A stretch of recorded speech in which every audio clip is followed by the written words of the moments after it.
Hello and welcome to Jonathan Investigates Women's Football, a channel where we cover topics that's not just covered by mainstream media, but also things that may not make the mainstream media, things that I find equally as interesting and equally as important.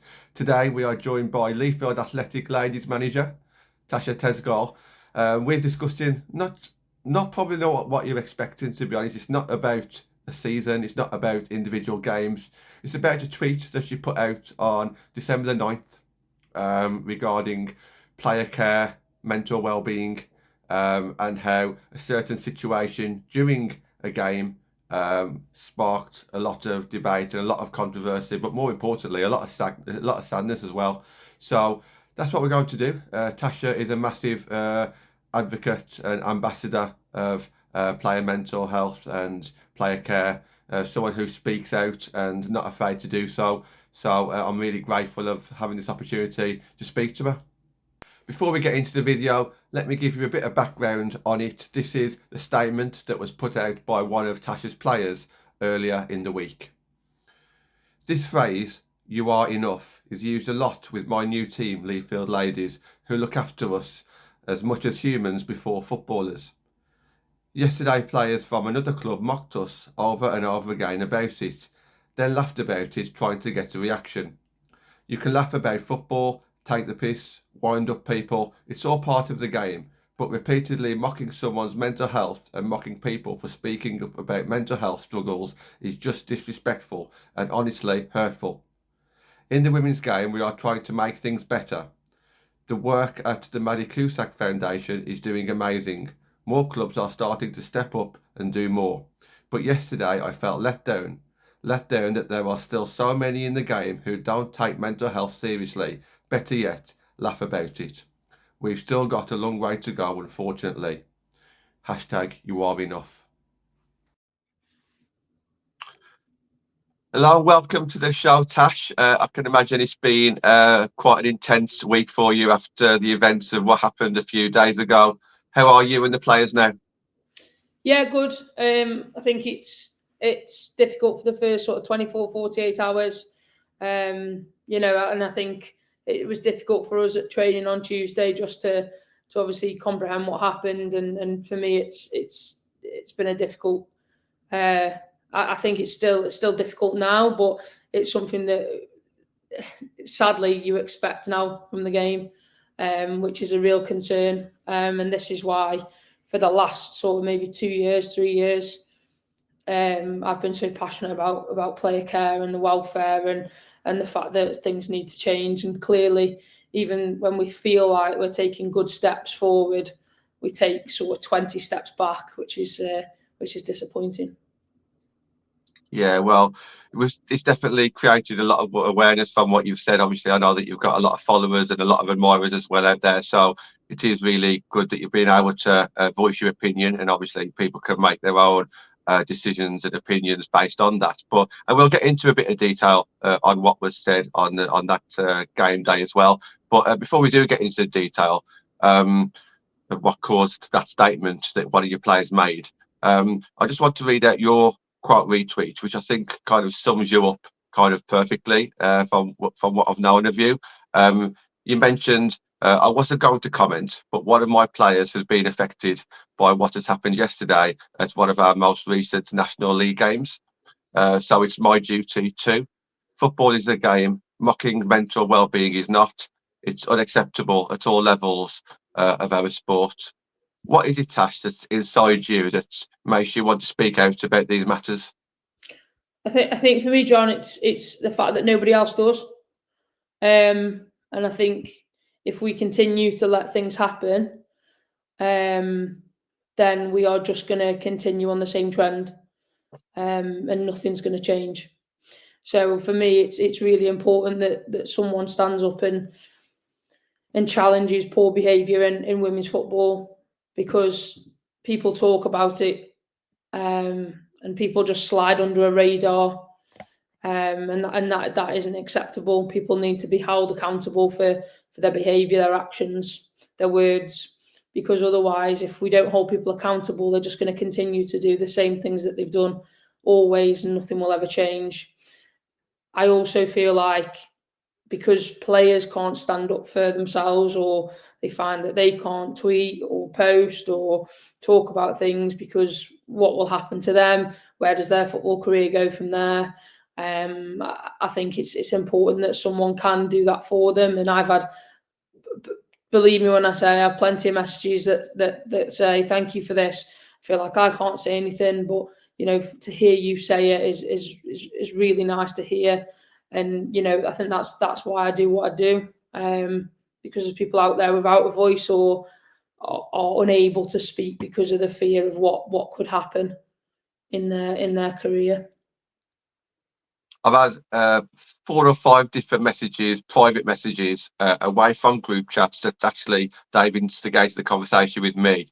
None of them know we're doing this interview just yet, but they've all said to me, John, if you still speak to Tash, give him my love, tell him what you're doing is great. And these aren't just even like former established people either. These are just people around the area that I chat to on a regular basis on a Sunday night, where we're comparing notes about what games we've been to.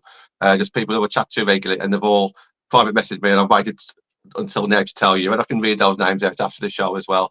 But yeah, I think what you're doing is just really just, I think what you're doing is what everyone wants you to do, and I can see that with the messages that I'm getting.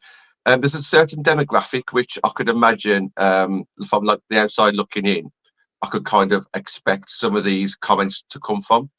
But I think a fellow teammate, not teammate, a fellow team in your league doing that when they should be recognising and applauding what you're doing, that is the demographic that I'd expect. What is it that you think triggered this team or this group of players to act in such a way? I mean, it's difficult really to understand, because I feel, and I think the club itself, I think we've been extremely respectful when we've played teams this year. We played Northampton first game of the season, and there was no issue at all. There was that was the game where I wore the "You Are Enough" jumper, which sort of was the beginning of obviously the season, and there was nothing ever mentioned of it then. And so that everything was fine. We've had no issues with any other team, any other managers, any other groups of players. I'm unsure, to be honest. We didn't win the game; they won the game. I'm not sure. We didn't cause any issues on the pitch. Of course, there's things said between players. There's feistiness. There's comments made about football. But for me, and it was similar when I was a player, it's 90 minutes of football, and thereon after, as soon as you step off, there's respect. The thing for me is I will respect the team that beats us. We got beat by Sutton 2 weeks ago, and we got beat because they deserve to beat us. You've got to applaud that kind of thing, and the way that they acted after Sutton was professional, was respectful. And I guess losing on Sunday when we had 18 shots, 14 on target compared to their 4 and 3 on target with 1 penalty, I think respect is earned, not given. And I think obviously we went straight back into the changing rooms after, and that's when the the sort of banging on the door happened. So we never did anything to sort of cause this issue. It was obviously something that they were obviously triggered about something, but it's that lack of respect. And I'm not saying everyone should respect us, but just because you beat us does not mean you can act in that way. And it's halfway through the season. You've got to be very careful when you're top of the league and you're gaining enemies, because I think especially doing it in such a way, because people won't tolerate it. And I think if you're top of the league, great, fantastic results. They're doing great, but that deters it defers everything away from what they're doing on a football pitch when that's the way that they act after a game. And I'm sure we aren't the only team that they've been like that with, because I've had conversations with a number of teams. So it's hard. I don't really understand it, mate, to be honest. Yeah, as I was reading it, obviously I didn't know the detail, and I'll ask you just for a bit more detail in a second. But I was reading that statement that your player made, and um, it's quite emotional because I don't know, I still don't know exactly what's happened just yet, and I don't think a lot of people know. But for someone to put out that statement, it's really upsetting, especially if you even know the player as well, so that they've gone through that. You've kind of answered that it's happened after the game. Are you able just to give a bit more detail on exactly like what did happen? Yeah, yeah. So we went back into the changing rooms to have our debrief. Obviously, it was really bad weather, as you were aware. So we went back into the changing rooms just to have our debrief. I was debriefing with the girls, and I think we just heard banging on the door of our changing room, and we heard them shouting something. Now, I was obviously in the moment of sort of consoling the team, talking to the team, having that sort of moment where you try and pick your team up from a loss that we didn't deserve. But they were shouting something. I could see that the girls were sort of looking around at each other, and they were aware of what was being said. And then that continued. Obviously, the changing rooms next door, so it started banging on the walls as well, shouting a similar thing of "You are enough," which I at this point was just didn't know what was going on, didn't hear it, but my girls did. So obviously we left the changing rooms, went into the clubhouse. They went up to get some food, and one of my players come up to me and went, "You did you hear them? Saying what they were saying?" And I said, "No, I heard them obviously banging on the walls, but that's for them to do." They were saying, and then one of our girls said to me, "No, they were. Did you wear the jumper, the You Are Enough jumper last time we played them?" And I said, "Yeah." And they were saying, and she was saying that's what they were doing. They were mocking the jumper and they were laughing about it, and they were continuing to do that. And you know me, John. I can't keep my mouth shut, and especially something like that. So I just challenged them on it in the clubhouse, and I just said, if you want to basically, talk about mental health and not in these words obviously, and degrade sort of mental health, then that's on you.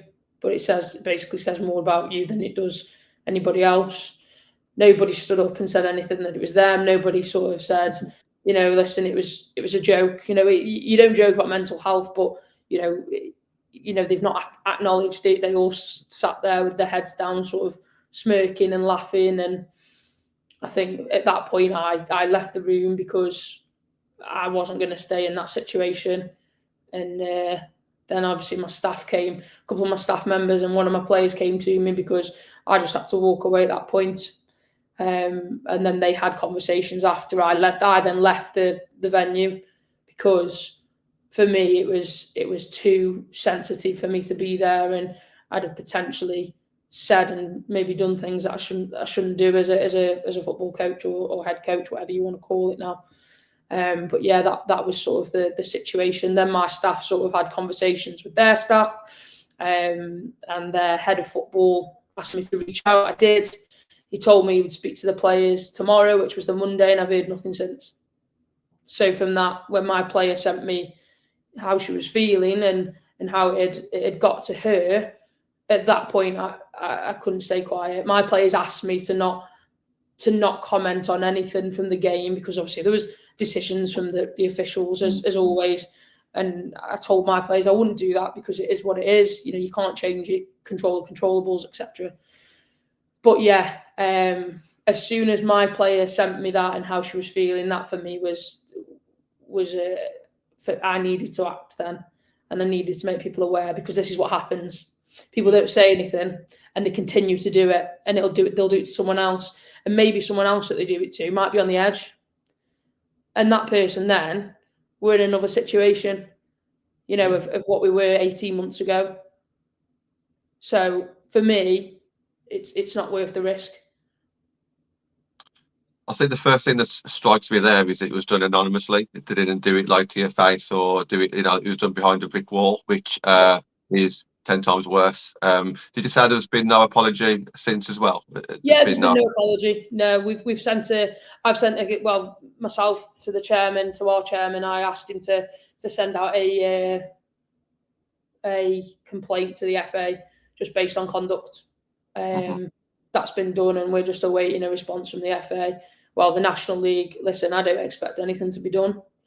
But at the end of the day, if it isn't acknowledged, what does that show everyone else? If I'm preaching about the fact that you should stand up for what you believe in and then don't do it, it just shows it doesn't show me in a good light either. So for me, if I can do it, it hopefully will let other people do the same.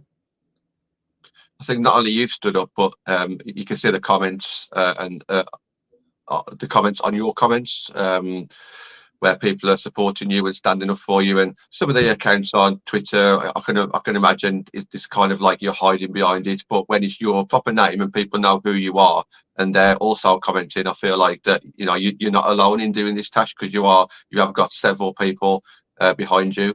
Yeah.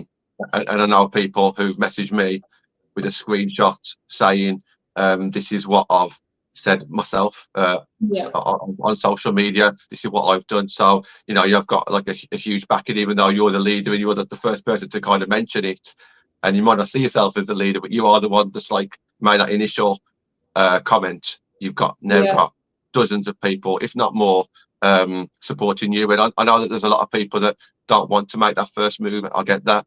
They don't like to cause trouble, or they're probably worried that nobody will support them. Whereas you're not. You've got out there and you've said what you've got to say. And obviously in this case, it's got a lot of traction, and it will be interesting to see what happens. Have you got an end goal in mind now that you've obviously reported it to the FA? Have you got like any kind of outcome that you want from this? I think at the end of the day, John, an apology won't change things. An apology is a word. It's actions that speak louder than that. And I think for me, it's for them to deal with it in whichever way they want to deal with it internally. I would suggest they have a real good sit down with the players, because I dread to think if there's a player in that team that suffers, how they would feel if they knew how their team acted in such a way on Sunday, and just the lack of respect and just the ignorance of it was really poor. I think the end goal is to stop this from happening, and just to be respectful in the league. I don't see the reason for this sort of, there's going to be rivalries, of course there is. We'll have teams that we want to beat, and there'll be teams out there that want to beat us. We don't want to lose games, of course we don't, but it stays at football. It should never ever cross the line of anything more than that. So I think for me, ultimately, it's a case of they need to have a good hard look at themselves and sort of see if that's the kind of person that they want to be, or the kind of team that they want to play for, essentially. Because I know if our girls were acting like that, they'll be they'll be through the door quicker than they can open it. And that's just how I am and how I will manage things. But for me, it's unacceptable. I don't expect anything to be done by anyone, no, the National League or Northampton themselves. However, it would be nice if they don't have to tell anyone what they've done, but as long as someone sort of had a conversation, and it stops that from happening again, and potentially, causing an issue for somebody else that potentially isn't as outspoken as I am, and isn't as strong as some of the girls that we've got, who is struggling. That's my concern, really. So I think something needs to be done. I just don't know how that works. I don't know. I've got my own way of how I would deal with it, but that's not necessarily the way that other people would. So who knows? To be honest, John, I don't know, but hopefully something does get done. Yeah, it does make you wonder, because for that jumper to stay in their mind, is that something that they've been thinking about now for like 4 or 5 months? Because you don't just suddenly come out with it. Surely it must have raised a spark. That's the first time we played in some shape or form. Because for someone just to randomly come out with it, 4 months later, it's really unusual, isn't it? Yeah, but I hope obviously you keep in touch on social media and let the public know what does happen, or if anything else does happen. If you hear anything, I think that's really important, because obviously people can hear this, which is great. But obviously I'd like there to be some sort of apology if Northampton feel that's necessary. But I guess we'll see, won't we?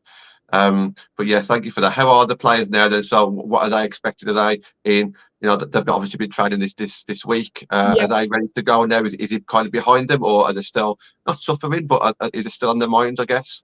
yeah, I think it is. I think Tuesday was quite a somber mood. It was subdued. It wasn't on our normal sort of, I guess. We didn't have our normal bounce, which was a shame. I didn't have my normal bounce, which again is a shame, because I think the essential thing is you're a reflection of your leaders.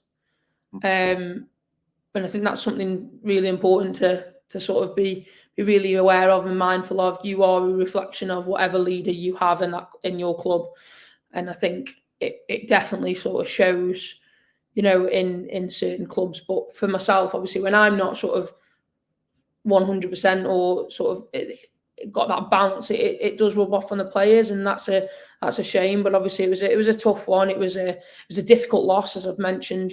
We didn't deserve to lose the game. In fact, we should have won the game by plenty of goals. But their goalkeeper had a fantastic game, and credit to her, because she was unbelievable. But yeah, I think we'll get back on it again, and see how we get on, and go from there, essentially. Yeah, well, let's just quickly touch on your season. Obviously, you mentioned training. I've seen a number of training videos go out on your social medias, on Leafield social media this season. I think your social media has really picked up this season. I think it's a pleasure to watch. I think you're fantastic in the things that you highlight. I think you do the right kind of interviews, the right kind of graphics, the right kind of short videos to pique the interest. And your results on the field have been absolutely fantastic as well. One of the top 4 teams in the league, and you have been all season in such a demanding league.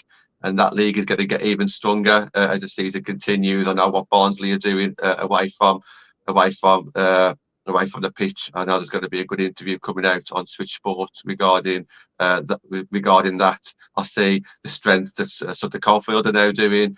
Balmy obviously finding form. Lincoln United have got a new manager who's very well respected in the area. It's such a strong league, and you're up there in the conversation. Tash, just a word on the league and the cup successes that you've had so far as well.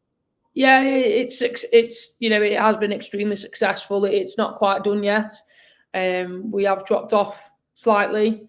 I think we lost the Blues in the County Cup on penalties, and then from there it's been sort of a snowball. We played against Norwich, and then obviously Sutton had Stephen, and new manager bounce and all that, and they were very, very good. We weren't at our best, but Sutton were clinical in front of goal. Obviously Deasy scoring. I know of Deasy anyway, so do you. And then obviously we go Northampton last week, and it's probably one of our performances of the season, and we just couldn't put the ball in the back of the net. I wasn't based on our lack of sort of being able to finish. It was the fact that their goalkeeper was fantastic. But you know what they say, the manager of the month curse. It seems to have caught up with me this month. So yeah, we're 4 losses on the bounce, but we're very confident that we've got our own sort of inside aims and sort of what we want to be achieving. But I think for me the biggest achievement is the fact that we're at 27 points so early in the season. I think we finished on 15, something relatively low last year, and we finished 9th for the last 3 years. That shouldn't happen this year. Mathematically, I'm not sure if that's possible yet, but obviously, we're not looking to finish anywhere out of the top 4. We have our own personal goals that we'll sort of look in-house, that we won't necessarily share, but there's changes to our goals. There was a goal sort of a month ago that we wanted to be top at Christmas. That's taken a bit of a knock. We've been knocked down from Sutton, had a knockdown from obviously the team we played on Sunday, and it's sometimes you have to take it. Posh are in the same situation as us. They've had a dip in form, but there's no doubt that Jake and his team will come up and be back to winning ways very soon. You've got Loughborough who are 4 games behind, who are fantastic. So listen, like this league's far from over. And then you've got, like you say, you've got your Barnsleys that are picking up some form, Boldmere picking up form, and your Notts County has been fantastic. You talk about us as a success story. I mean, they're very similar to us. Potentially not as, they weren't as poor last season, but it's a big success story, you know. So it's impressive, and you know, even from individual players that are playing at certain teams, it's just exciting. Everything changes every week, and you know, you just want to win every game, but it's not possible, because I say to the girls, anyone can beat anyone in this league, and that's the honest truth. So yeah, it's difficult, but I've been so impressed with the girls, their work ethic, their commitment to what we're doing, and you know, we'll see where we are in what 10, 11 games time, but we're hoping to get back to winning ways on Sunday. But we know it's going to be a tough test, and you know, we don't take anyone for granted at all. It's certainly the most exciting league for me this season. I can't keep up with it. You know, at one point so and so was a favourite, and then the next point so and so was a favourite. Yeah. Tasha, the first to mention like the foundations that's been laid down previously, and the hard work of your team, your coaches, and your players. But if you could just kind of pinpoint one or two things on where this success has come from, because to me it's come very quickly. You know, you have got a brand new management team, a coaching team, social media team, a lot of new players have come in. But you've certainly hit the ground running in a very competitive league. Is there anything that you can kind of pinpoint on where that's come from? I think before I was sort of named as the head coach, I had a conversation with the players, and just because I think it's the right thing to do, to speak to players, and players should have a hand in sort of seeing who they are, you know, who they're going to be spending their next season with. And one of the players asked me, "Where do you think we can win the league?" And I'll be honest with you, John, I sat there and I was a bit like, "Do you?" I said, "Yeah," because I backed myself, and I knew what ideas I had, and I know that things can change. I know that if people were to trust me to come and give this a go, I knew that if I got a good enough side together, that we could absolutely challenge at the top of the table. And quite luckily for myself, you know, I've picked up some incredible footballers, but whilst doing that, I've held on to the core of the club from last year. So, you know, you've got obviously our skipper Colette, who has been an absolute superstar all season. You've got Saz, my vice captain. Them two just lead the way, and I'm honoured to be part of their club. You know, you've got Evie, you've got Angie, you've got a number of different players that stayed, that sort of trusted the process. A lot did walk away, and that, you know, that's on them. You know, that's their decision, and I was never going to stand in their way. But then obviously I managed to pick up players like Soph, that you will know, and Hannah Fish, which has been an absolute delight to keep hold of both of them. Jess Lowe, obviously, as well, who I was aware of. And then, you know, luckily we picked up more players. You know, your Abby Cowies, you know, which is just they've brought into the process. They've brought into the ideology that I had. They've brought into the way that we go about things.